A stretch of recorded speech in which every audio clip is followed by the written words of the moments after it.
Professor, you said a lot of wonderful things about China, and surely they're doing a lot of things right.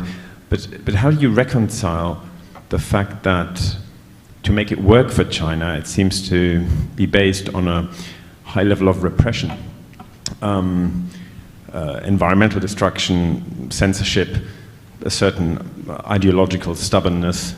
I mean, we've spoken about Hong Kong, the Uyghurs.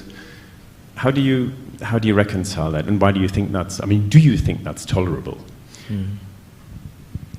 Thank you. I'm really glad you asked that question, because your question captured very well the Anglo-Saxon media's perception of China. And I would suggest to you very bluntly that it's a distorted perspective of reality. Let's take the first word you use, repression. If the Communist Party of China only relied on repression to stay in power, it would not create the most dynamic economy in the world, right?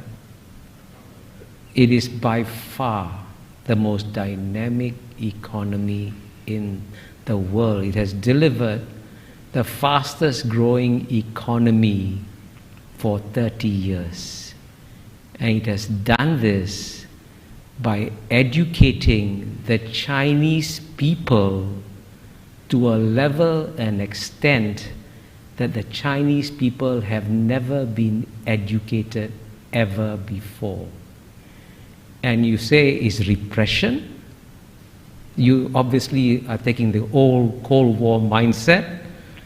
In the year 2019, 139 million Chinese left China freely. Guess what? Zero defectors. 139 million Chinese, right? That's twice the population of the UK. Went back to China. So all your description, when you say environmental degradation, China's climate change policies are far more responsible than those of the United States, which has not once, but twice withdrawn from global environmental protocols. Kyoto Protocol, the Bush administration left 8 years. Paris Accords, Trump administration left 4 years. And you know what? The reason why we're having climate change today is not because of new flows of greenhouse gas emissions from China and India. It's because of what the Western countries have put in the atmosphere since the Western Industrial Revolution. Get the data. The single largest contributor, cumulatively, right, is number 1, United States, number 2, Europe, number 3, China. Right? And the West wants China to pay an economic price for the current flows, but the West doesn't want to pay an economic price for what it put in the atmosphere. You want to deprive the Indians of electricity when the United States could just, by the way, if the United States could impose $1 a gallon tax, that would save the world. Cut down gasoline consumption, raise money for investment in green technology. Simple solutions.